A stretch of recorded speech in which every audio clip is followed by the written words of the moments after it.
Let me start the 39th session of Secrets of Spirituality.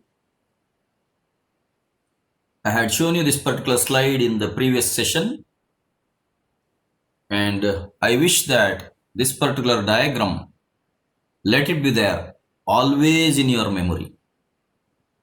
The cycle of karma, let it be remembered by you always in your memory, because the karma is working in the present life also. It will be working in the future life also. It has been working in the previous life as well. Whenever a body is born, if the body lives with the subconscious memory, and if the body lives with the sensory experiences, and if, let us say, this habit and character, if it goes back to chitta, and if all these things are positive, then there is no effect of negative karma as such. As such, karma is not right, not wrong. Karma basically means action. For every action, there will be a reaction, there will be a result. Or there will be a cause, and there will be an effect, and there will be a result. So as such, in nature, everything is karma. In the Bhagavad Gita, in one verse, it is told that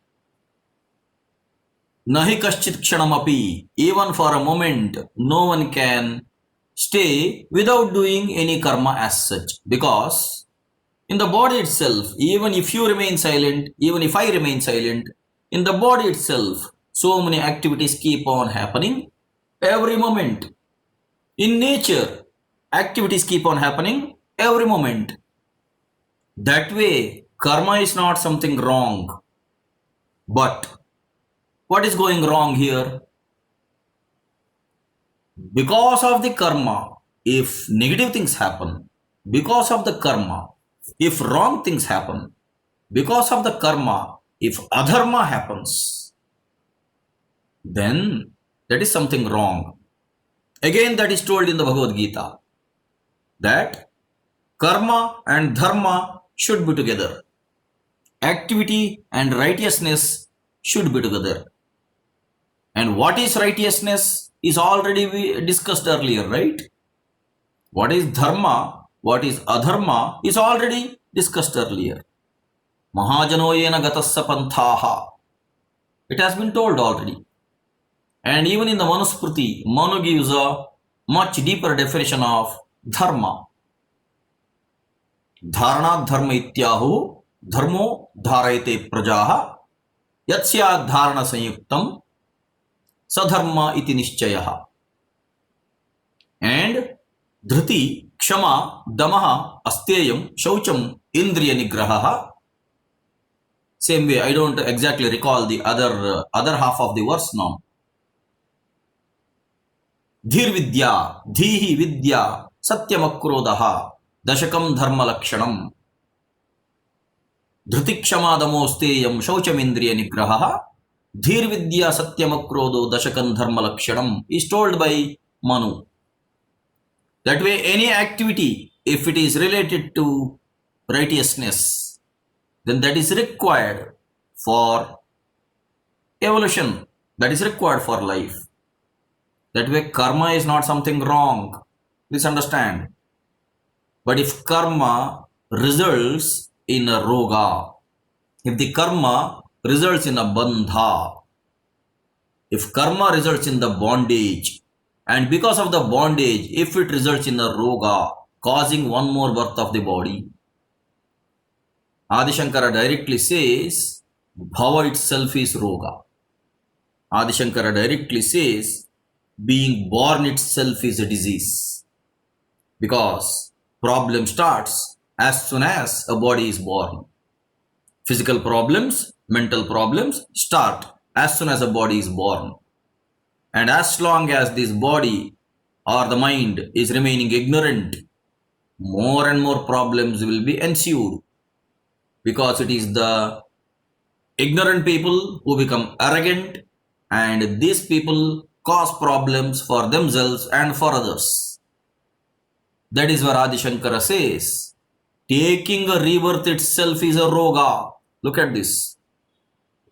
Adi Shankara says, just like Buddha told that life is pain. In the beginning itself, Buddha told life is pain. Even though it seems to be negative, we have to consider the fact of that statement. Life is pain. Life is always painful. That was the revelation which Buddha told. Now people may see, what was the revelation there when Buddha told that? But Buddha directly told, live in dharma so as to reduce the pain. I have shown you that slide also earlier. How Buddha mentioned about Ashtanga to live a righteous life. Okay.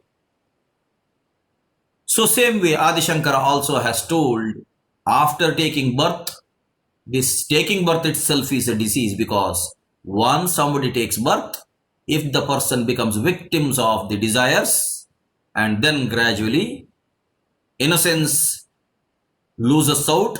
Initially when anybody is born, innocence will be there, ignorance will be there. Gradually innocence will not be there, but ignorance will still be there. If ignorance continues, the same ignorance becomes arrogance, and that arrogance leads to more and more of negative effects of karma. So that way, effect of karma, even after the death of the body, if the memory is retained, that means the individual memory is transferred to the natural memory.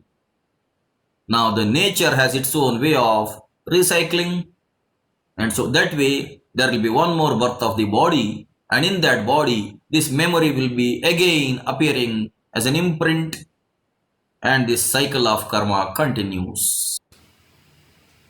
Now if you have to escape from this, there are two choices: either through yoga, lose ego, or through the death of the body, let there be dissolution of memory. Both are loss of ego only as such. Memory should not be retained after death. Individual memory should not be transferred to nature after death. That way, if the physical body is kept clean and pure, then the etheric body will not be contaminated. If the mind is kept clean and pure, then the memory will not be contaminated. Annamaya, Pranamaya, Manomaya, Vijnanamaya, all the four will not be contaminated. Now if they are contaminated, then there is no chance of Anandamaya Kosha there. And as long as these four are contaminated, then the memory will be retained even after the death of the physical body, and the cycle will continue. So one choice is Jivan Mukti, one choice is Videha Mukti, otherwise it is always Krama Mukti. That is the reason Adi Shankara kept on telling only about Dharma and Moksha, either through Jnana or through Bhakti or through Karma Yoga, either Bhakti Yoga or Karma Yoga or Jnana Yoga.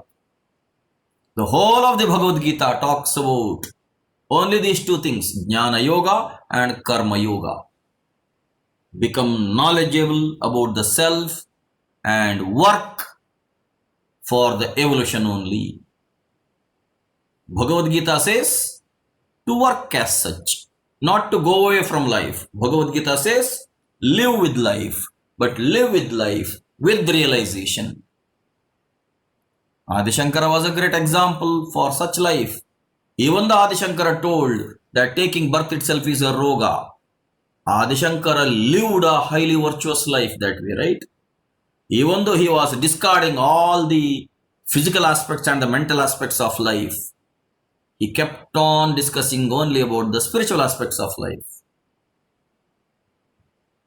So, with this brief revision of whatever we had discussed earlier, let me continue to the next slide, hoping that this diagram will remain in your memory lifelong until you attain salvation.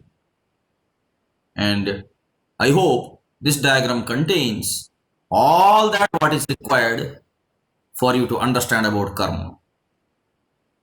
If you want to know more about karma yoga, I will keep giving the same advice. Read the Bhagavad Gita, understand the Bhagavad Gita, write the Bhagavad Gita, teach the Bhagavad Gita, live the Bhagavad Gita. That is what I have been trying to do. I hope I have been a little bit successful in my endeavor. Even today, my challenge is to live according to the teachings of the Bhagavad Gita. To some extent Bhagavad Gita, to some extent Bible, to some extent Quran, any holy scripture it is. All the holy scriptures mention the same thing. That is purification of memory. So I am trying to live as per the teachings of the Bhagavad Gita. I hope I am successful that way. My success is going to be measured by myself only, right? I need not put myself as an examination into somebody else's domain. My examination will be done by my own divine self who is within me. In fact, he is the one who is making me to perform or to conduct all these sessions, right? 6 months before, I never had an idea that I am going to be conducting all these online sessions. 20 years before, I never had an idea that I am going to teach Ashtanga Yoga. I never had all those ideas also. I never had those intentions also. But the divine self who is within me has made me to come into the path. That way I am fortunate. And he has made many people to guide me and help me in this particular path. And that way, even in future, my divine self himself is going to examine me about whether I got succeeded in living as per the Bhagavad Gita or not. So my simple principle is that everyone is responsible for his own or her own karma, whether it is positive or whether it is negative. Ultimately, the results which they are going to have is also dependent on their own karma.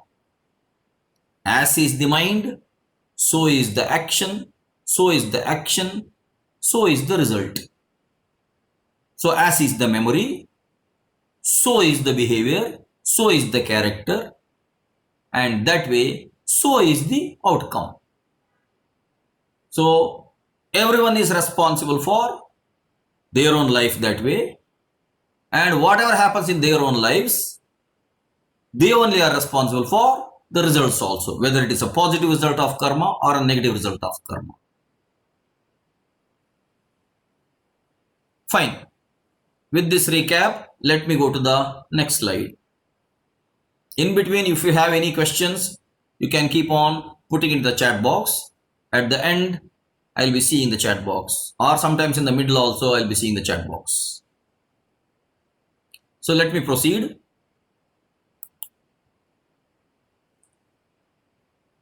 Now the scriptures discuss 3 types of karma: sanchita karma, prarabdha karma, agami karma.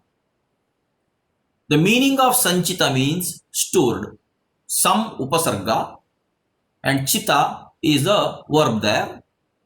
So sanchita means the one which is stored. Prarabdha means pra-arabdha. Arabdha means begun. A is a upasarga, pra is a upasarga, which means well begun. Agami means forthcoming. So there is a karma being stored. Karma is being stored even in natural memory. Karma is being stored even in divine memory. God has got his own memory, right? Through his memory, he gradually evolved Udbhija, Svedaja, Andaja, Jarayuja, Manuja. He knows what to combine with what material so that what will result. Hydrogen and oxygen should combine together to become water. That memory is already there in nature. And that memory is there with the divine itself. So God also has his own memory. Divine Father has got his own memory. Divine Mother has got her own memory. That means nature as such has got its own memory. How in each seed is going to become a tree, that memory is imprinted. Inside the banyan seed, the banyan tree's imprint is there.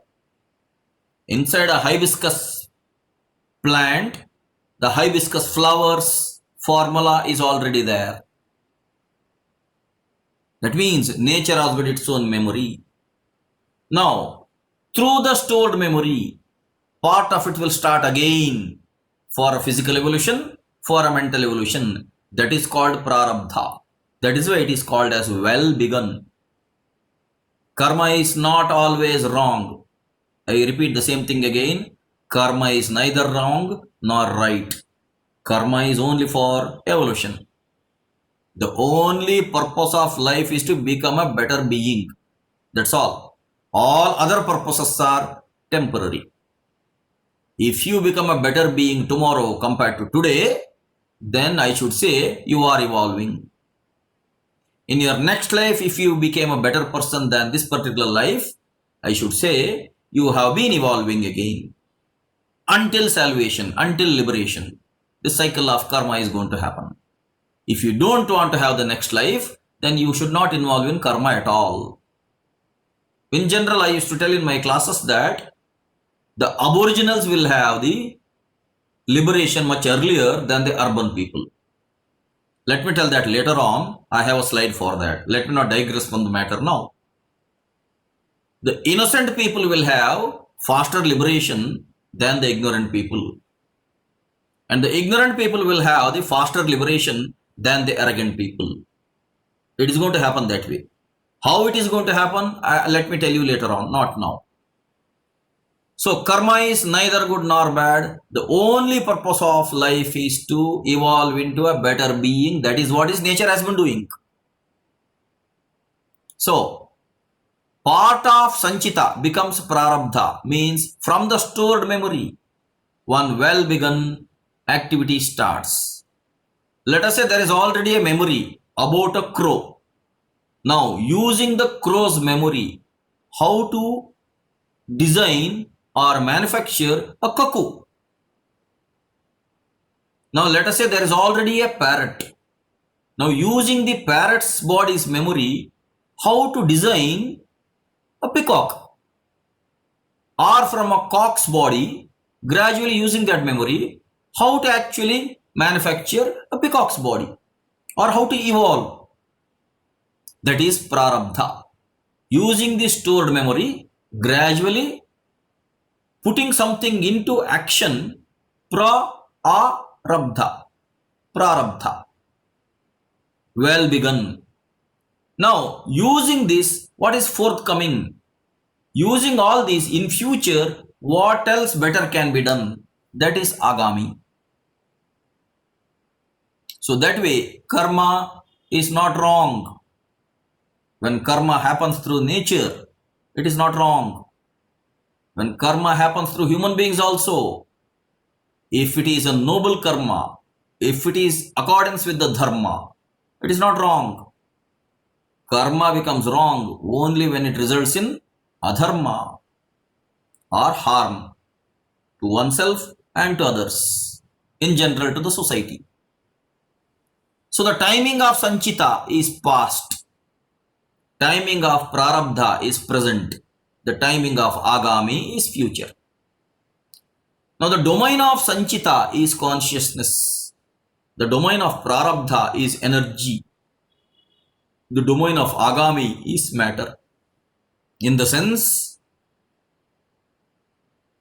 all the memory of the universe is there with the universal divine infinite self. Now that is sanchita. Whatever God has been doing since eons, God remembers all that. I have been telling about the ability of clairvoyance with the siddhas or with the angelic channels. And how do they capture all that, whatever was past? Because it is stored in the natural memory. Now, when there's an ability to get into that particular domain or realm, it is possible to capture that memory and communicate to the aspirants. That is a yoga siddhi.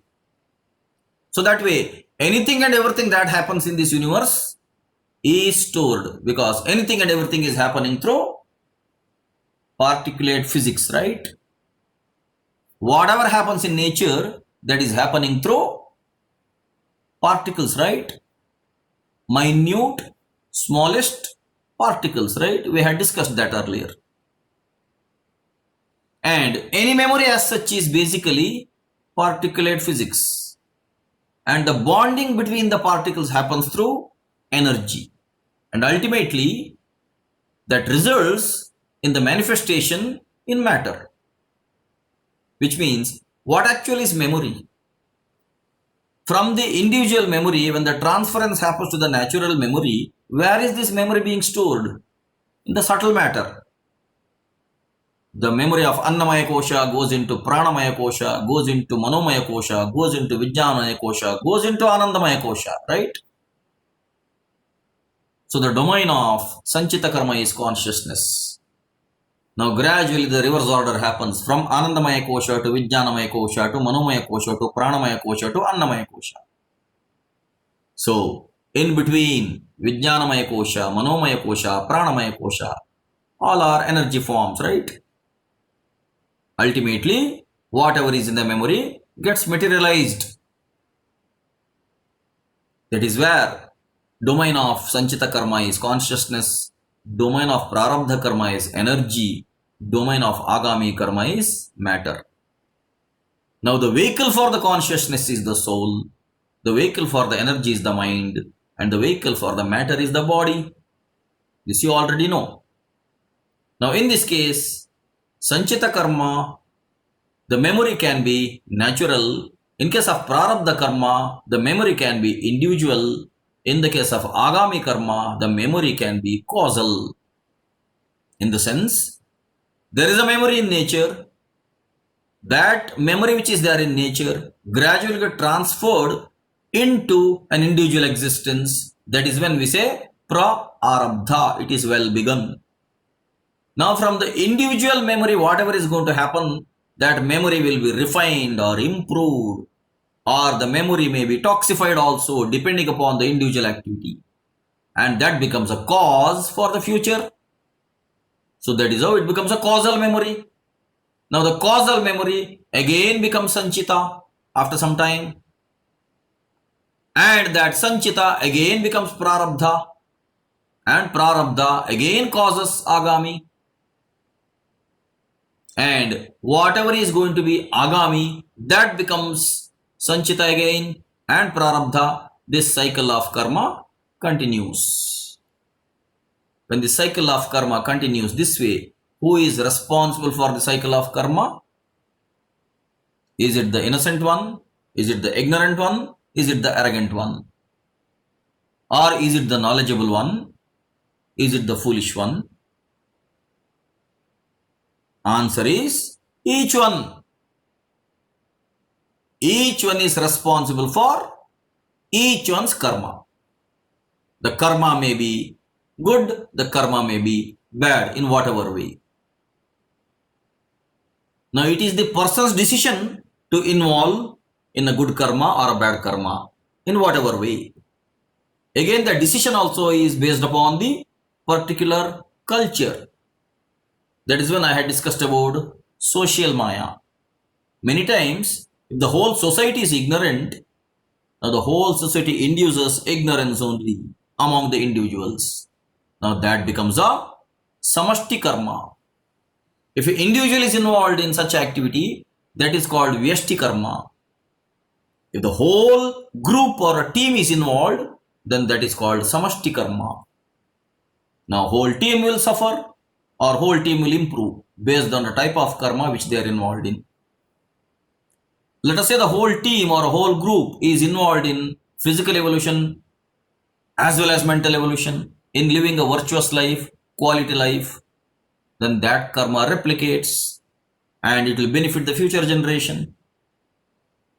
Instead, if a particular team or a group is involved in only terrorism or harming or killing or cheating in whatever way, then that only gets replicated, and maybe the countries suffer, maybe the societies suffer, maybe the organizations suffer. That is happening because of ignorance of the self. If this is understood by every individual, everyone should be careful about what they speak, what they think, what they act. There is a famous mantra or subhashita that we regularly chant. Kayena vacha manasendriyaiva buddhyatmana va prakrite swabhavat karomi yadyat sakalam parasmai narayanayeti samarpayami. Kayena vacha manasa indriyaiva buddhi atmana va prakrite swabhavat karomi.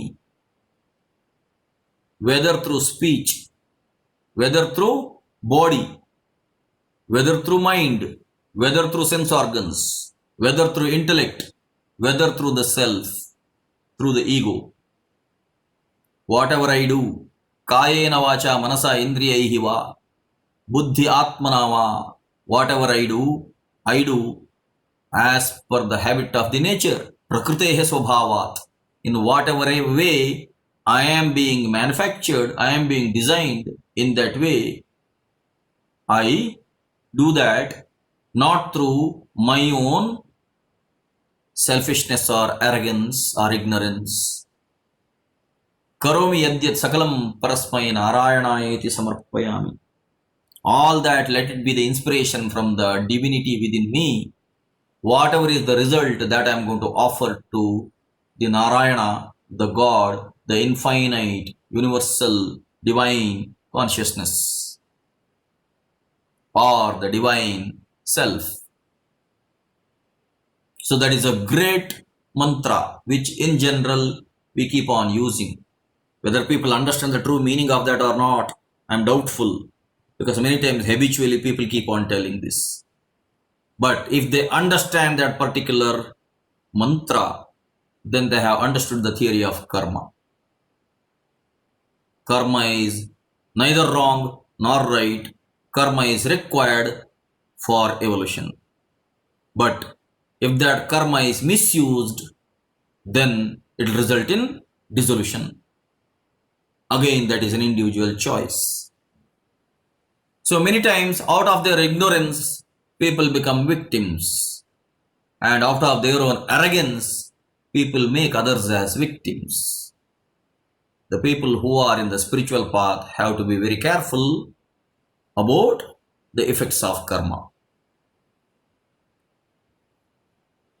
The sources of sanchita karma are previous incarnation, hereditary imprints, and or the nature of magnetic energy during birth. Whatever is the previous incarnation, the individual memory gets transferred to natural memory, and that results in the birth of another body. That is already shown earlier in the previous slide.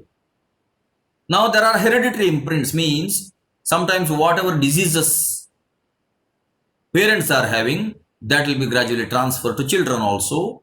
That is also sanchita karma only, means it is stored in the body.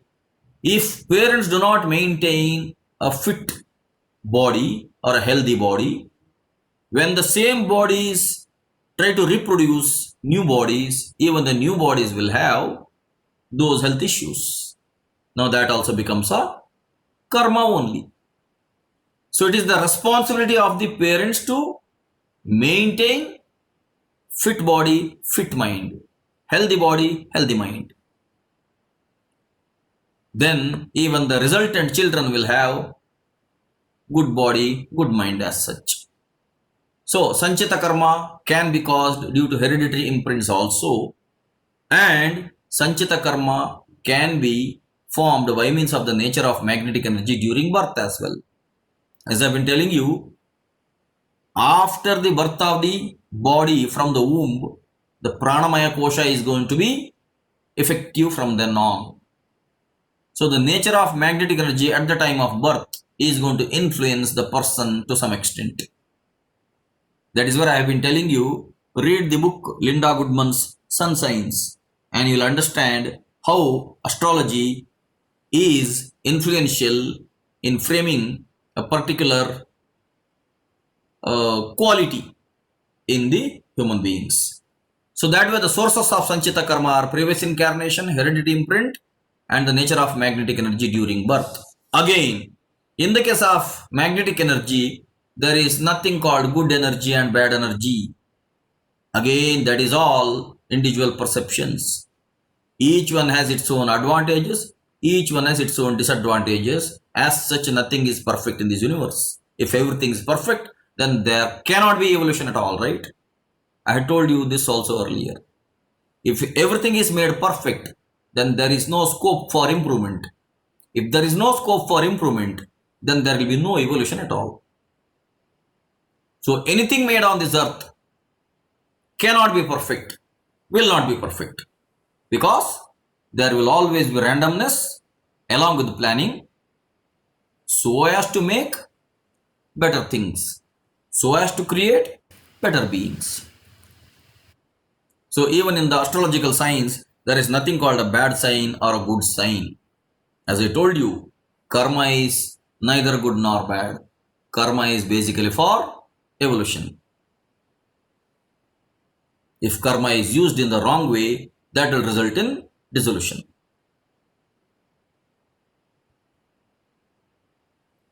This is a beautiful verse in the Chanakya Niti. Yathadhenu sahasreshu vatso gacchati mataram तथा यच्च कृतं कर्म कर्तारम अनुगच्छति यथा धेनु सहस्रेषु वत्सः गच्छति मातरम. Out of thousands of cows, if there are there, if one particular calf loses its mother, somehow the calf will go back to its own mother. That is a wonder. Somehow the calf will find its own mother, it will go back to its own mother, because there is a memory imprint with that particular calf. Somehow it got attracted to its own mother. That is called as law of psychic attraction. In the same way, tathayat chakritam karma kartaram anugachyati. Tathayat chakritam karma kartaram anugachyati. Whatever anybody does, that karma comes back to the person, just like the calf goes back to its own mother. That karma is stored in natural memory, and that natural memory will have the imprint of the personality as well. That we call it as imprint, or we call it as mudra. Even nature applies its own seal. That is where nadis are chakras. Nadis and chakras and the koshas are highly related, highly connected. So whatever we think in the physical domain is not being connected. In the astral domain, everything is connected. I should quote again about Mahatar Babaji. Even though his physical body is said to be in some cave in the Himalayan region, he accesses his own disciples in whichever corner they are there on this earth. Somehow he accesses all of them. Somehow he communicates with them, because he can connect with them. In that dimension, everything is connected. So, tatha yatcha kritam karma kartaram anugachyati. Whatever anybody does, whether it is good or bad or whatever anybody does, that gets stored in nature, and somehow that connection will re-establish. Again, whether my online audience likes this sentence or not, still I think I have already told you about this. Let me tell once again that Jivadaiva Sambandha, Nitya Sambandha. The relationship between God and you is on a daily basis eternal. Guru Shishya Sambandha, Janmantara Sambandha. The relationship between a spiritual teacher and the spiritual student is going to run into many lives. That is how Madhukarnath became Mumtaz Ali Khan and Maheshwar Nath became a guru in both the lives. Maheshwar Nath only somehow made Mumtaz Ali Khan to come back to him. You have to read the autobiography of Shree. It is named as Apprentice to Himalayan Master, which we have listed in our website as well to be read. So that way, between the spiritual master and the spiritual disciple, the relationship can run for many lives. But all other relationships are temporary relationships, so as to say, unless you are in a much deeper connection of memory with someone else. Sometimes they say that even lovers will have connections even in their next lives, provided they have too much of concern or love or connection with themselves. In each other's memory, if each other is there, then that can run that way for many lives in future also. So, yathadhenu sahasreshu vatsah gacchati mataram tathayat chakritam karma kartaram anugacchati. Means we should be careful about whatever we do, whatever we speak, whatever we act, whatever we think also. Because whatever we repeatedly think, we do that. Whatever we do, that becomes the result for us also, for others also. But finally, to tell you once again, each one is responsible for each one's karma. That's all, nothing else. Let me proceed.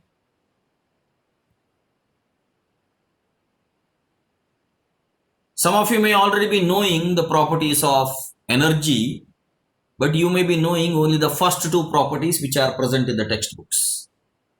But here, I have listed another three properties which you may not find in textbooks as such. The first property is called law of conservation. Energy can neither be created nor be destroyed, but can only be transformed. You already know this, because basically energy is that of the universe, and the universal energy is caused by the divine will, and as such, we cannot create, we cannot destroy any energy. If at all energy has to be destroyed, that is not possible, but energy can be stopped if the divine will decides to stop it. The vibration can be stopped if the divine consciousness decides to stop it. Otherwise, energy can neither be created nor be destroyed, but can only be transformed. We have been transferring this energy in many other ways. In your daily life, you are all using electrical energy. You will convert it into optical energy in case of a lamp, electric lamp, or you will convert into a heat energy in case of an electric coil, electric heater, and you can use it as a mechanical energy when you use the same electrical energy to run a motor. Maybe switch on a motor to pump water from the sump to the overhead tank. That way energy can be only transformed. The second one is law of mass action. Energy can be converted into mass and mass into energy. For example, you put an oil into a lamp and with the wick you light the lamp and all the oil gets converted into fire, and after some time all the oil will be evaporated and then the fire stops burning, which means mass is converted into energy there, which was basically oil. Oil became light and heat, and mass is converted into energy. In the other way, energy can also be converted into mass. In what way? Many times energy can be utilized to accumulate mass in the particulate physics. To give you one more example, when you heat water, water becomes steam. When you heat steam further, steam becomes a vapor. If you heat vapor further, what is there? You cannot see anything there. Now let us say it is still there. You do all these things, all these experiments inside a glass vessel, let us say. Now let us say instead of heating that glass vessel, you cool it. When you cool it, the same vapor becomes a steam. You cool it further, the same steam becomes water. Which means what? Mass can be converted into energy, energy can be converted into mass. Now to put it in another way, energy is converted into mass inside the womb. Inside the womb, it is small cellular things which are combining together to become a physical body. It is due to the movement of the energy that cells are moving inside the body. Each cell has got an energy. So that way, energy becomes a body. Energy is converted into mass. Now the same mass, when there is a physical body, another 4 bodies are there, right? So mass is back into the energetic form. Whether you understand it in a scientific manner or you understand it in a spiritual manner, energy is the same in the spiritual domain or in the scientific domain. Now the third property, law of reason. Energy in the dynamic form always tries to move back to its own source. I just mentioned one verse in the previous slide of Chanakya Niti. Yathadhenu sahasreshu vatsaha gacchati mataram. The calf goes back to its own mother. How? Because that cow was its own source. Let us say a small child is lost in the big fair, let us say. Mother and child were together and the child is lost in a big fair, let us say. Now the child keeps on crying. Child keeps on calling its own mother. Now let us say there are many other mothers around it. All those mothers, all those women will try to pick the child and they will say, come, come. Now the child will keep on crying until it sees its own mother. When the child's own mother comes and picks it up, the child is so happy because that mother was its own source. Energy in dynamic form always tries to move back to its own source. Coming to physics, from a battery cell, let us say battery is a combination of some cells. Now from the cell's positive plate, current flows out. That is how we measure the electric current. Current flows out. Current goes into maybe a load. A load may be an electric bulb. A load may be a motor. A load may be something else also. Now when the current goes into the load, there is a return path. Through the return path, current comes back to the same battery, to the negative plate of the same battery. Which means what? Energy in the dynamic form always tries to move back to its own source. To give one more example of nature, when water evaporates from the ocean because of the sun's light's heat, the water goes up, cools and becomes clouds, and clouds accumulate and they become cooler and clouds pour water down. When clouds pour water down, the water flows on the surface of earth. Now the water that flows on the surface of earth again becomes ponds, again becomes streams, again become rivers, and through rivers it goes back to ocean. Energy in dynamic form always tries to move back to its own source. Now soul is an energy in dynamic form, always tries to move back to its own source, that is the self. When the soul merges with the self, that is liberation, that is salvation, that is moksha, that is kaivalya, that is nirvana, that is aikya. Until this energy reaches its own source, this energy will be searching for a path to go back to its own source. Now, why energy moves this way? Cycle is caused because of the karma. Karma is basically for the purpose of evolution. in case of the divine self. But what about the individual self? The individual self goes back to its own divine self or the source. So that way, bandha and moksha are mutually happening that way. Bondage and liberation are mutually happening that way. So this is the law of reason. The reason is why energy moves. It moves so that it can come back to its own source. On the way, it implements some other functionality. Now from the phase wire, when the electric current moves all the way to the fan or to the electric bulb or to a microwave oven or to a television or to any other electrical appliance, through the neutral wire, the same energy comes back to its own source, right? But in its cycle, in its movement, it has implemented some functionality. For implementing a functionality, for implementing an activity, that is why energy moves. If it doesn't move, then nothing will happen here. So energy in the dynamic form always tries to move back to its own source. Coming to the spiritual yogic concept, from the consciousness, energy moved down to Mooladhara and then it was called as Kundalini. Now being in Mooladhara, the Kundalini causes another life cycle. But finally, even this Kundalini tries to move back to its own source.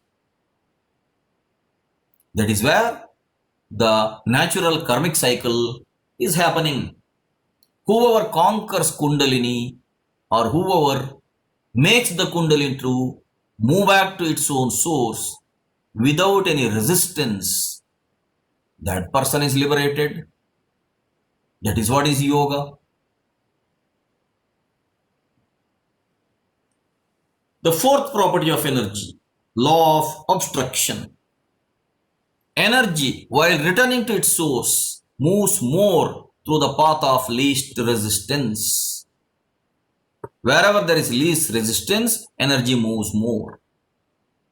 For example, a wide river will be carrying a lot of water. A small stream will be carrying a less of water. Why the wide river carries a lot of water? Because in the wide river, there is least resistance. But in the small stream, there will be more resistance. Let us say to the same DC battery, 2 or 3 loads are connected with different wattages. Different wattages means different resistances. Now, whichever is having the highest resistance will have lesser current flowing through it. Whichever is having the least resistance will have the larger amount of current flowing through it. Let us say from a field, there are 3 canals from which, let us say from a dam, 3 canals are going out. Or let me give some other example. In a dam, let us say there are so many crushed gates. Out of these so many crushed gates, let us say one particular gate is only slightly opened, one particular gate is half opened, one particular gate is fully opened. In the gate which is fully opened, large amount of water flows because that is the path of least resistance.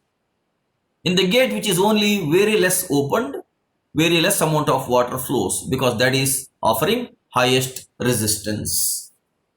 So energy, while returning to its source, moves more through the path of least resistance. Now in the spiritual path, the more resistant people are, the more hard it is for the energy to move. Because the property of the energy to move to its own source. Now in the yogic path, if the people offer least resistance, then the energy can move safely, surely to the source. Now how to maintain this least resistance? Only one way. Purification of memory and egolessness. Only when the ego is reduced, resistance is reduced. When the ego is increased, resistance is increased. When the ego is zero, resistance is zero. That is where in the yogic path, we keep on telling about three nadis, Ida, Pingala, Sushumna. And we mention this Sushumna as the highway of energy. In the Lalita Sahasranama Stotram, it has been called to the Lalita or to the divine goddess Kundalini as Bisatantu Taniyasi. Bisatantu means the stalk of the lotus flower. Lotus flower is at the top, that is Sahasrara Chakra. And Sahasrara and Mooladhara. At the Mooladhara, there is the root. In between, there is a small stalk. That is called Bisatantu. Now, Lalita, the goddess, is called as Bisatantu Taniyasi, means she is having the body of this Bisatantu. Which means, if the Sushumna Nadi is having least resistance, it is easy for the energy to move to its source. This is the spiritual definition. Or else, anywhere you apply this fourth law, energy while returning to its own source moves more through the path of least resistance. The electrical and electronics engineers understand better when they use passive devices as resistors. Also in the AC domain, they can use inductors or capacitors, and they will understand this better. Even the other engineers, mechanical or civil engineers also, they will understand better. Whenever there is a crack happening in the metal, what it means? A strong metal means what? Strong steel means it has to offer highest resistance.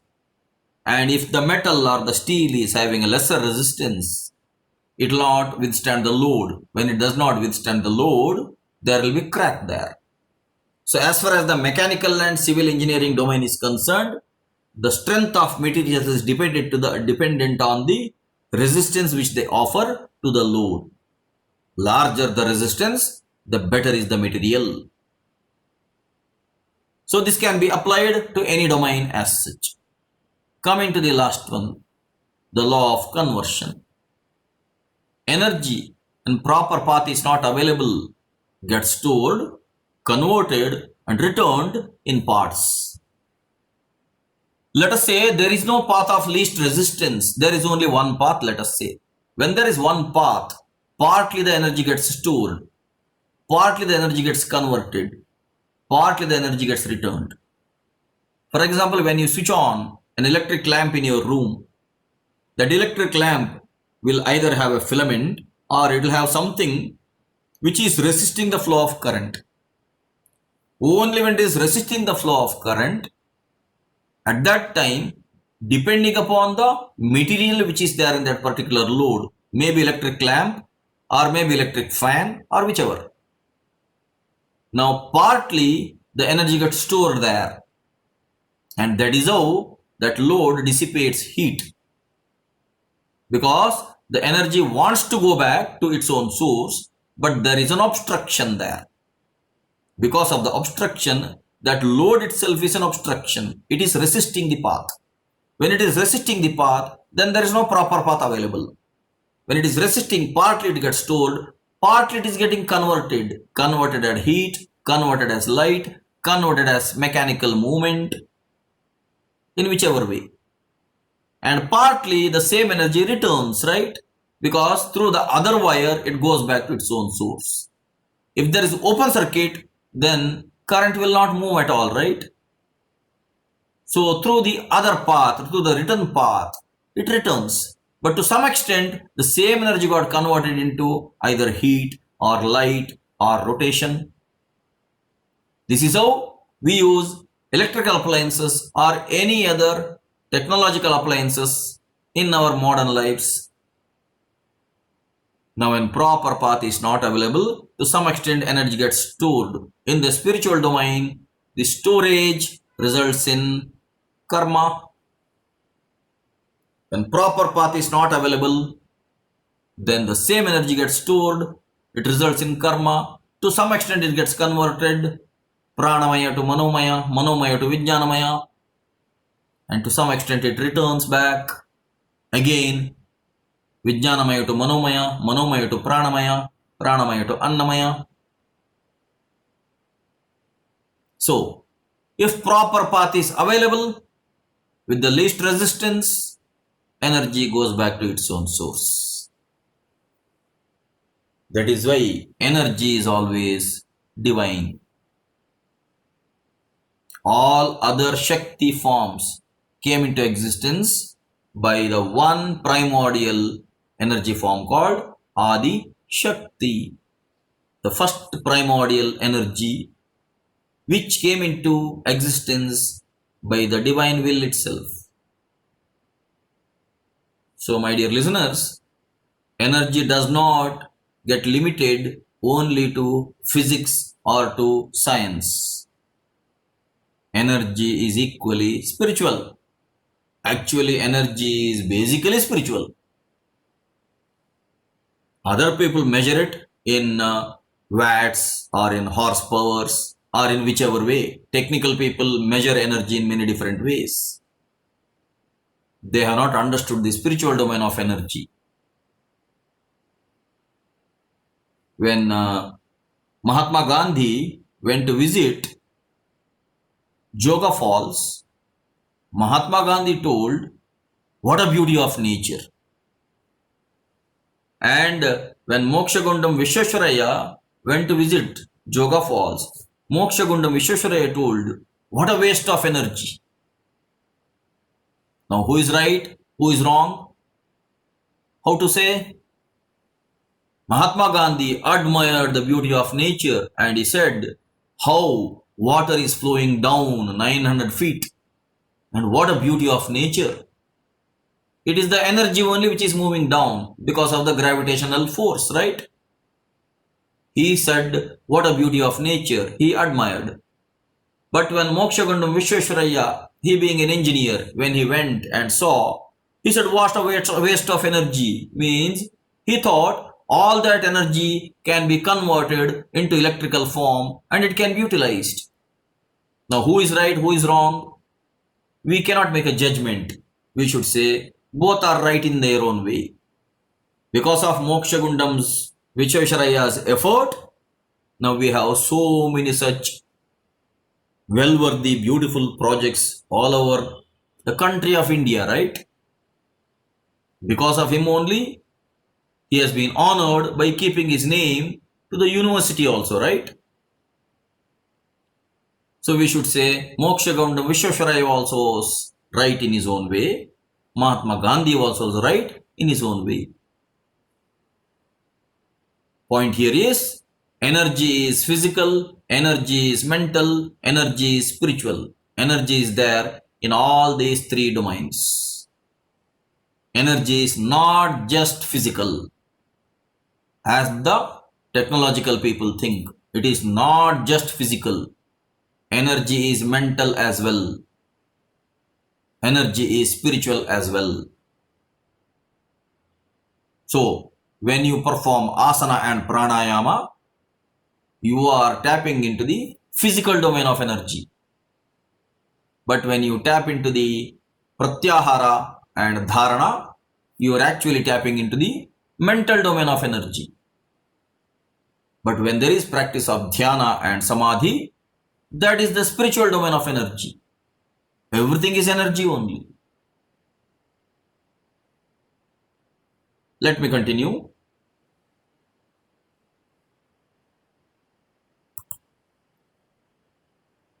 Let me see the question. Energy moved from consciousness down to Muladhara. What made the energy to move away or down from the source? That is the divine will to create, right? The divine willed that let me become universe, let me become vibration, let me become energy, let me become matter, let me become life. In life, let me become Udbijja, Svedaja, Andaja, Jarayuja, Manuja. That is the divine will. We cannot question the divine will because of the divine will only we were made. So that is the basic cause. The basic cause for the energy to move down is that as a tree is always involved in producing the seeds, in the same way the body is involved in producing the offspring. That is the basic necessity of nature, so that from each body there can be replication of the new body. Let the old body go away, let the new body survive. That is how parents will have children, children will have further children, parents will have grandchildren, and they think that they are all doing those things. Actually, they are not doing those things. It is the energy which is inside them is making them to do. So that way, energy stuck in Mooladhara means that is what is called as Maya or illusion. And because that energy is there in Mooladhara, male thinks I am a male, female thinks I am a female, and both think we are husband and wife or we are male and female. They involve in those activities by means of which new bodies are formed. That is why it is called as Maya. That is again divine will only. Now whether you want to liberate or you want to stuck in that or you want to take ownership for whatever is happening, up to you. Why we call Karma Yoga? Involving in the activity of producing offspring is right or wrong? We cannot say it is wrong. If it is wrong, Swami Vivekananda also would not have been born, Adi Shankar also would not have been born, I also would not have been born, right? Because that is part of natural reproduction. Now whether we say it is right, people who think it is right, they involve more in that. And do they impart that culture to the children or not? That is again a question. If that happens, then in the whole of earth, there will not be any problems at all, right? So that way, when the divine will is happening in nature, human beings take responsibility or ownership over it. That is where human beings are doing something wrong there. The same energy which is present in all the bodies, whether it is a bird or an animal or any other creature, they are also involved in all reproduction activities. But they don't take a big ownership over all that, except the human beings. That is where human beings are stuck with the law of karma. And it is the human beings who need liberation. Human beings have to make this energy move back to its own source, so that human beings shed their arrogance or ego and human beings are released from the bondage. Who is bound? It is the human beings who are bound, not the other creatures. That is the answer. If the energy is with the source, there is no individuality. Only when it comes to Mooladhara, that is where individual soul, ego, etc. will come into picture. Yes, correct. When this energy or Kundalini is residing at Mooladhara, that is when you feel that you are a male or you are a female. You feel that you are an individual, you are different, you are separate. That is where you develop a Dvaita Bhava. You feel as if you are different from the divine. That is the intention of the energy that way. That you should feel different. Only if you feel different, then you will involve in karma. Only when you involve in karma, the nature's laws work inside you. Let us say you feel Advaita or union with the self, then you will not have any ego. When you will not have any ego, you will not involve in any karma. When you will not involve any karma, nature will not work inside you. So nature wants to work this way by means of the reproduction. For that matter, Sadashiva Brahmendra is a waste for nature. I hope you understand it now. Sadashiva Brahmendra is a waste for nature because Sadashiva Brahmendra did not do whatever nature wanted him to do. He did not use that energy for the reproductive purposes. Neither Adi Shankara, right? As far as nature or Maya is concerned, Adi Shankara is also waste. Swami Vivekananda is also waste for nature. But for people like us, they are great boons. Because of Adi Shankara, we have the knowledge of life. Because of Sadashiva Brahmendra, we have a great example of Nirvikalpa Samadhi. Because of Swami Vivekananda, we have a great example of spiritual courage, spiritual morality. Such a great personality who spoke only about the great knowledge which Indian scriptures contained. But as far as nature is concerned, they did not do whatever nature intended them to ride. Even though they were all having their own bodies, they did not use those bodies for the purpose for which others are doing all that. So that way, for nature, they are all waste. But let me repeat again the shloka from the Bhagavad Gita. Manushyanam sahasreshu kaschit yatati siddhaye yatatam api siddhanam kaschinmam vetti tattvataha.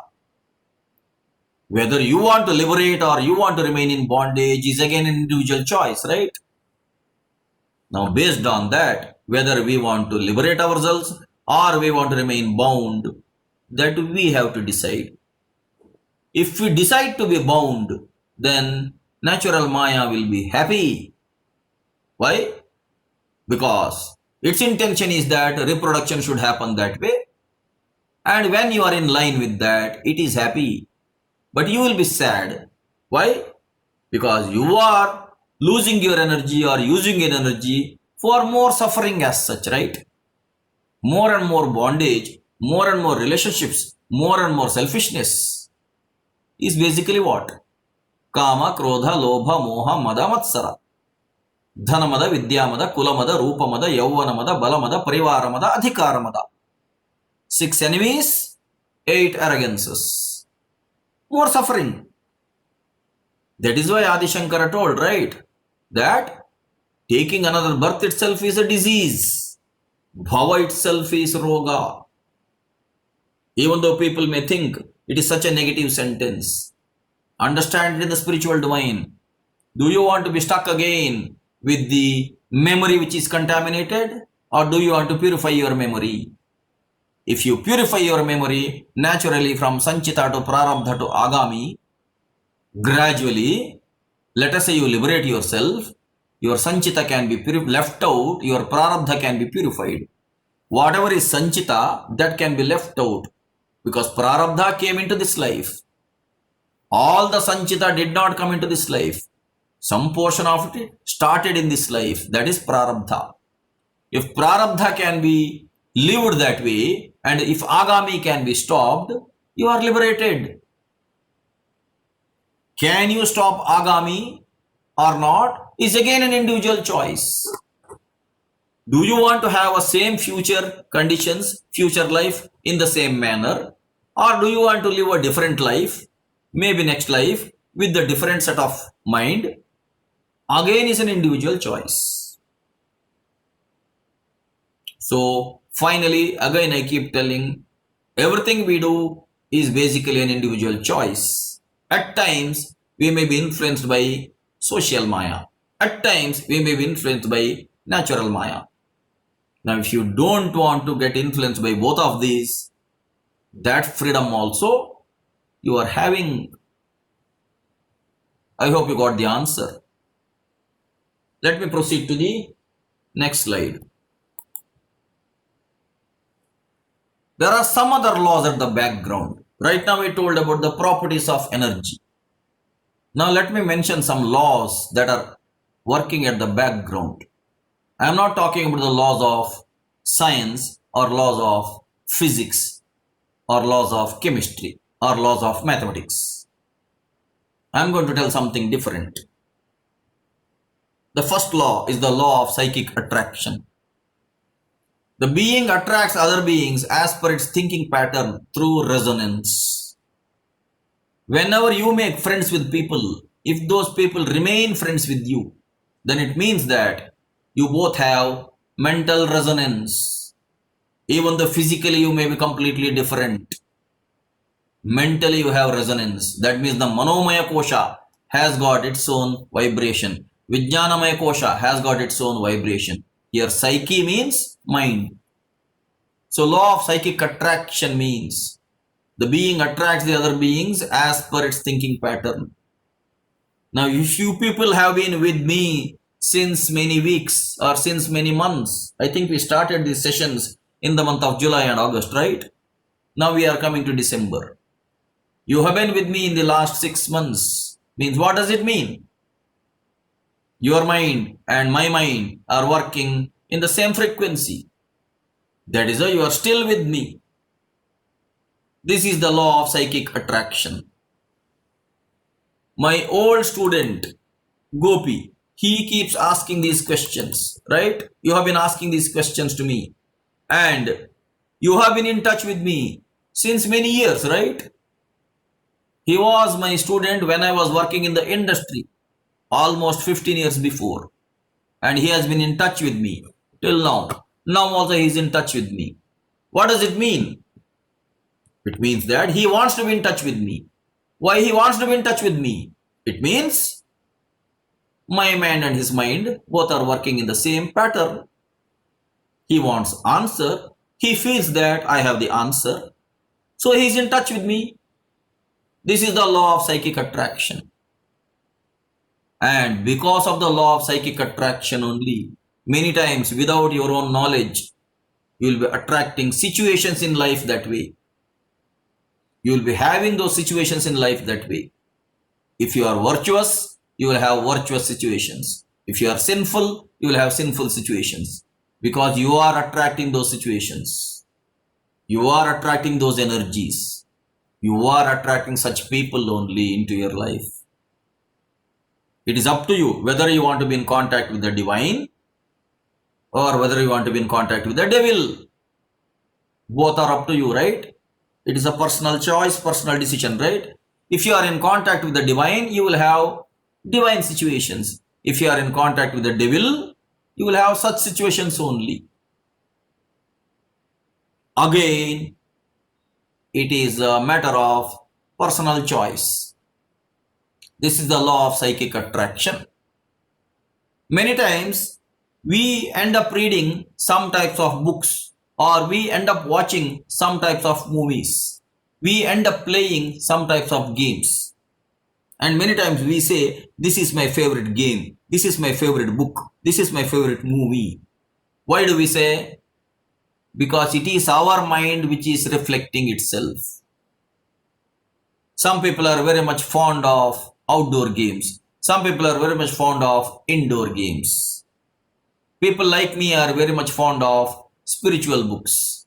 But some people are very much fond of religious books. Some people are very much fond of only political books or study about politics. Some people are very much fond of only studying about film stars' biographies. Some people are very much fond of only detective novels. Some people are very much fond of only stamp collection, coin collection. Some people are very much fond of only songs, singing. Some people are fond of only film songs. Some people are fond of Carnatic music, Hindustani music. What does it mean? Simply means, as per their mindset, they think that is their favorite thing.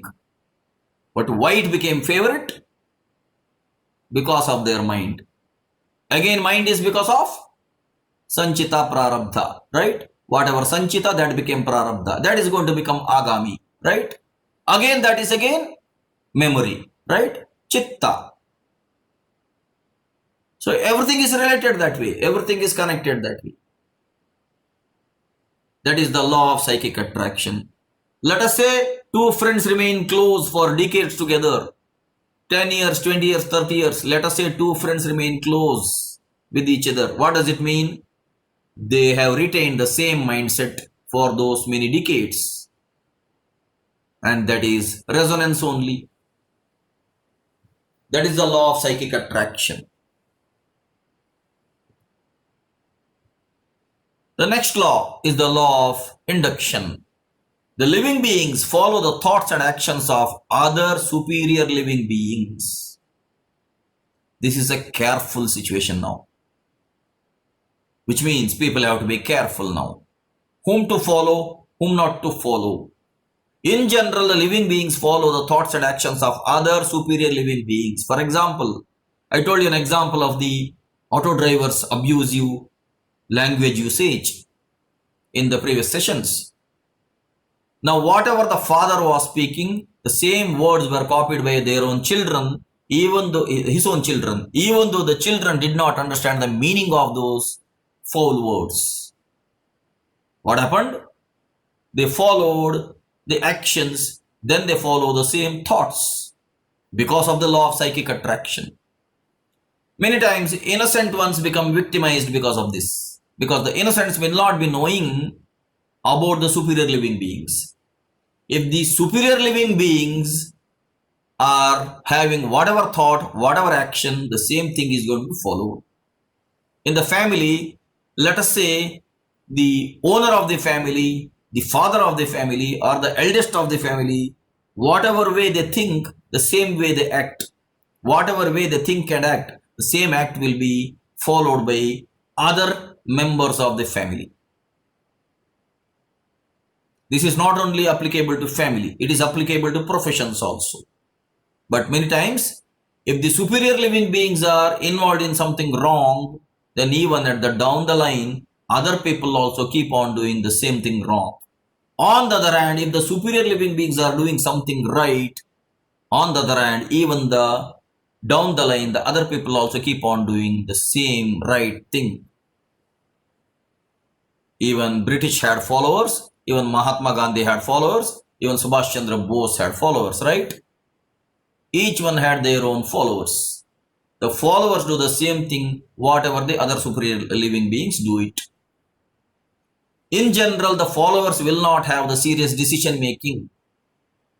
The followers will be simply either utilized or victimized by the people who are at the top side ruling them.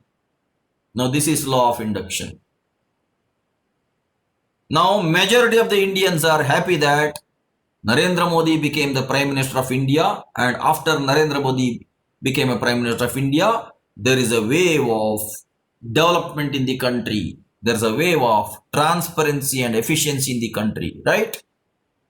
Now there are so many followers to Narendra Modi as well. People appreciate for his patriotism, for his straightforward working style, and the way in which he made India safe by giving more of prominence to even to military protection, more prominence even to agriculture, more prominence even to industrial development. As such, Narendra Modi does not have his own family, so he need not do anything for his own family, unlike the other politicians who are doing that. In the democratic system, even though we say it is democracy, in this system, most of the politicians come into politics because they cannot do anything else as such. So they get into politics. After getting into politics, they want their children, their grandchildren to be in the same politics so that they can become millionaires, billionaires, trillionaires. They are not bothered about the development of the country or the state as such. But Indians have seen a great change when Narendra Modi became the Prime Minister of India. Now Narendra Modi has so many followers all over India, all over the world as such. So what does it mean? It is a law of induction, where the living beings follow the thoughts and actions of the other superior living beings. On the other hand, there are other people who oppose Narendra Modi also, right? There are many people who oppose him, they abuse him, they keep on bringing resistance for the purpose of their own selfishness, right? And for those people also they are followers, right? That means what? There also the law of induction is working. What is right, what is wrong should be decided by the individuals. As I have been telling again, Mahajano yena gatassa panthaha. What is dharma, what is adharma, that has to be again decided by the individuals. But when the followers do not have their own ability to judge, followers will end up following someone else for their own selfishnesses as such. For the people who follow Modi, Narendra Modi, they decide that way for some of their own benefits. And for the people who follow the opposers of Narendra Modi, they also will have their own reason to oppose Narendra Modi also. But finally, karma takes its own course for each individual. That is final anyhow. Each one's memory is going to have a natural transference, or each one's memory going to become sanchita to prarabdha, prarabdha to agami. Past is going to become present, present is going to become future, if things have to change, then memory has to change. If memory has to change, then decisions have to change. That is again a personal preference or personal choice. So this is the law of induction. This is where people like me have to be very careful. Why? I am into the teaching profession.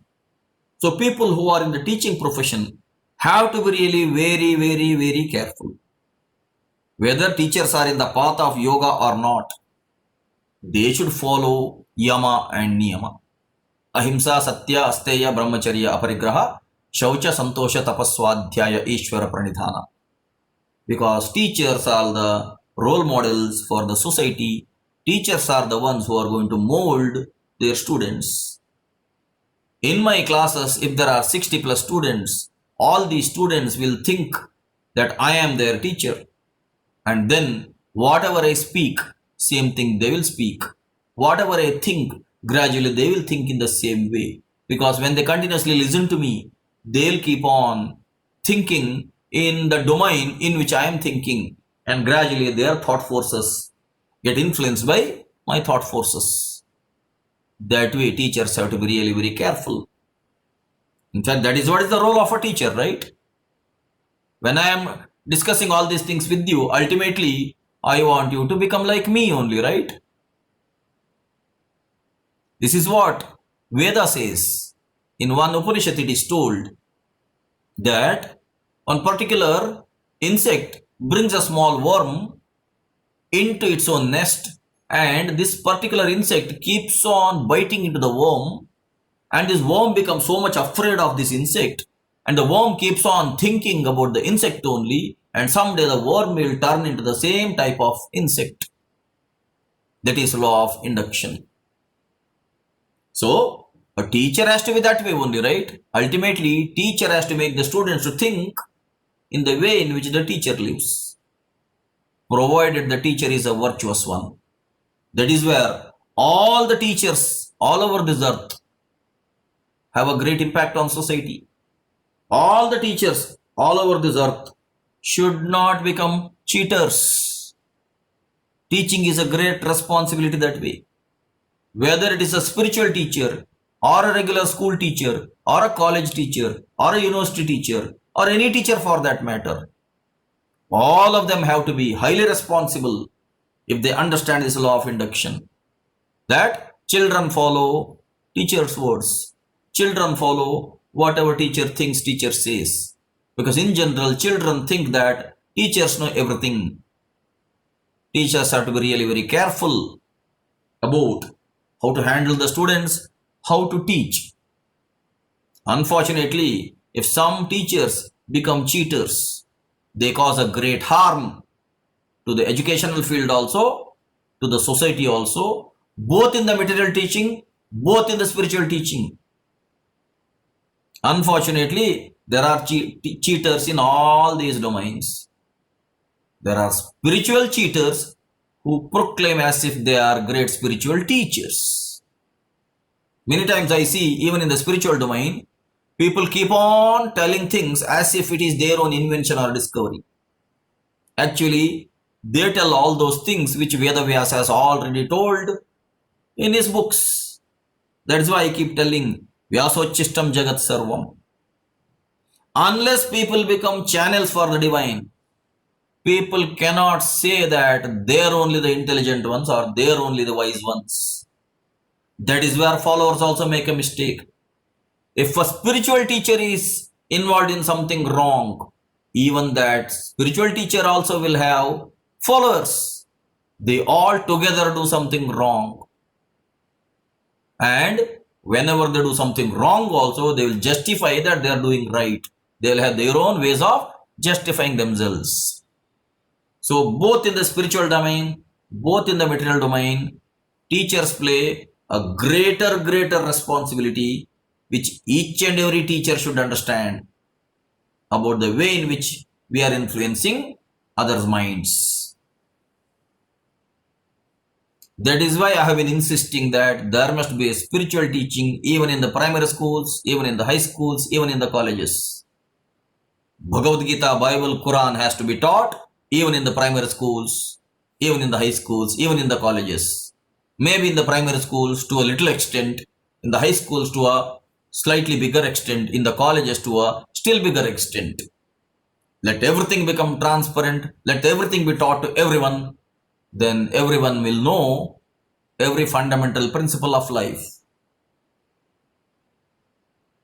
Only then we can have a peaceful life on earth for every human being. Otherwise, in the yoga, we keep on saying, Sarve bhavantu sukhinaha, sarve santu niramayaha, sarve bhadrani pashyantu, ma kasyid dukkha bhag bhavet. That is our wish, that is our desire. But when it is going to happen? It is going to happen if everyone on this earth understands the meaning of that mantra. Everyone understands how peacefully we can live on this earth without harming each other also.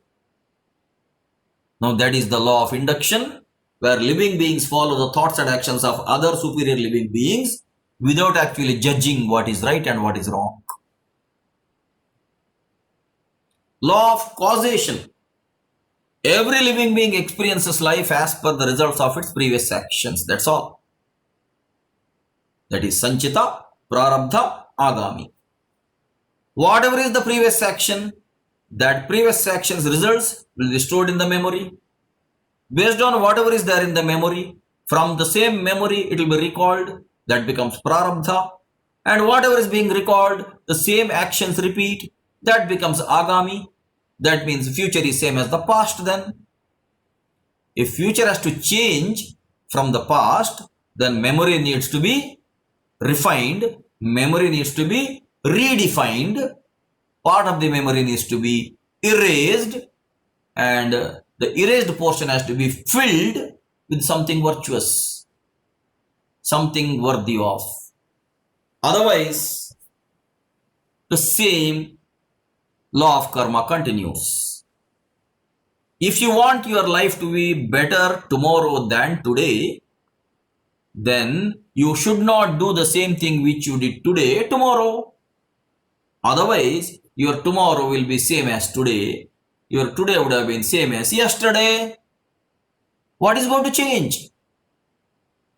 Unless you change, nothing is going to change.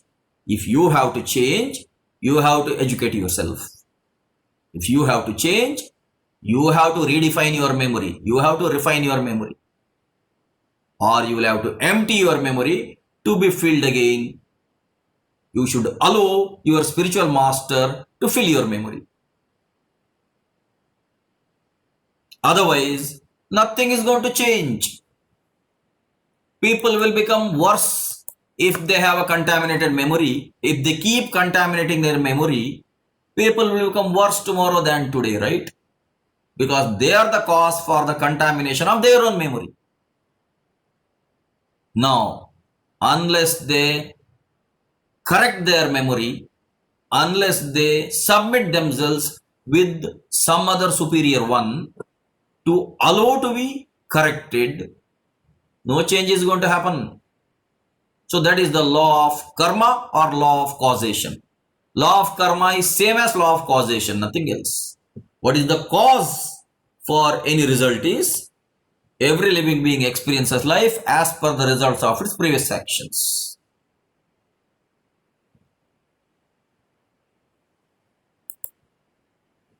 Law of evolution. The only purpose of all types of life on this earth is to evolve into a better being, as I had told earlier. Physical evolution has been happening by the divine energy, by the divine consciousness. Now the divine consciousness has given some amount of freedom to the human beings to evolve mentally. That is where human beings have a freedom when compared to other organisms. Now why human beings are multiplying in this manner? The reason is human beings do not want to have liberation. This is not told by Arvinda. This is told by Pippalada in the Prashnopanishad. In the Prashnopanishad, one person called Kabandhi Katyayana asks a question to one Brahmajnani Pippalada about from where these people are born and why these people are born, why these people are increasing. For which the answer told by Pippalada is, people do not want to have liberation. People want to have bondage again and again. They want to get bound with the family again and again. So they want to come back. And that is when the individual memory gets transferred into natural memory. They will come back with human bodies in again those families. And that is when the number of human beings is increasing. Now again you may say, sir, it is people who are producing their children, sir. When people are producing the children, that is where the population is increasing, sir. You may say. Yes, the answer is, people are only producing children, but what causes them to keep on multiplying and producing? There is a Jivatma which wants to come back to life again, right? Without understanding the Paramatma, if the Jivatma remains in ignorance and Jivatma wants to come back to bondage by having attachment to families, now that is what is causing more and more multiplication. And otherwise all the physical bodies are victimized by this process of reproduction. And that is when the number of human beings is increasing. And nature is finding its own way to eradicate the multiplication of these human beings only by producing some calamities or from threats. That is also happening. That is the last law which is going to be there. The law of divine balance. The divine balances all the imbalances in nature without any individual mercy. Law of evolution is only purpose of all types of life on this earth is to evolve into a better being. Now that does not happen, let us say, or there is an uncontrolled multiplication, let us say. There is a law of divine balance. The divine balances all the imbalances in nature without any individual mercy. Now when this coronavirus is affecting the whole of earth, when human beings are affected the most, now there is no individual mercy here anywhere. Those who are fit, those who are strong, those who are immune, they survive. Those who are not immune, those who are not strong, those who are not fit, they leave their body. There is no mercy. Now neither a Hindu is spared, nor a Christian is spared, nor a Muslim is spared, nor a Jew is spared, nor a Sikh is spared, nor a Farsi is spared, nor a Buddha is spared, nor a Jaina is spared. Who is spared? Each of these people have been worshipping their own gods earlier, right? Now none of their gods are saving them in any way. Nobody is spared right now, right? Whoever takes precautions, lives an ethical life, moral life, clean body, clean mind, clean lungs, they are surviving. Those who are not having all that, they are succumbing. So this is a divine balance. The divine balances all the imbalances in nature without any individual mercy. Because as far as the divine is concerned, humans are not something special, worms are not something worse. Because life is there everywhere. As far as the divine is concerned, all the creatures are one and the same. So wherever there is imbalance, somehow balance will come into picture. I should tell you an example. There is a species of fish in the ocean. These fish live in colonies, and in this fish, in this particular colony, in general the number of male fish and female fish has to be approximately 50%. That is how even the chromosomes XX and XY, in general, as per statistical analysis, it must be approximately 50%. Now in the case of these fishes, if at all due to any reason, if the number of female fishes increases than the male fishes, then somehow these female fishes will become male fishes without their own personal effort. That is called sequential hermaphrodites. This is happening with one particular species of fish in the ocean. Now who is doing this balance? The divine is doing this balance by converting those female fish into male fish. Whichever is increasing, somehow there will be an action taken, with fishes being unaware. In the same way, you may read in newspaper sometimes that dolphins die or whales die. Sometimes if a whale comes to the seashore, even if people push it into the ocean also, so that people want it to survive, again the whale comes back to the seashore and dies. What does it mean? What causes the whale to commit suicide that way? Actually, it is a suicide. But whale is not doing that on its own. Even if the people push it from the seashore back to the ocean, whale comes back to the seashore and dies. Whenever there is excess, it needs to be reduced. So in one way or the other, the divine balances all the imbalances in nature without any individual mercy. Whether you are a theist or an atheist, whether you are religious or non-religious, whether you are good or you are bad, no decisions will be taken based on your individual character or personality. Let us say you stand on the seashore, suddenly a tsunami wave comes there. Whether you are a devotee or a non-devotee, that tsunami wave is not sparing you. You are going to be victimized there. You have to apply a logic there if at all you want to survive, or you will succumb. Ultimately, body is what? Body is a combination of materials, right? Body is a vehicle of the self, right? So the divine balances all the imbalances in nature without any individual mercy. These are the 5 laws which are working at the background, and human beings need not think that they are most powerful creatures on this earth. Right now they are powerless. Since last few months, humans should understand in what way they are powerful, in what way they are powerless. Even now, if they do not understand, then again the divine will take some other actions to make them learn this fact. Lessons will be repeated until lessons are learned. With this message, let me stop today's session. And tomorrow I have a function to attend, so I will not be conducting a session tomorrow. See you on Wednesday. Until then, take care and goodbye.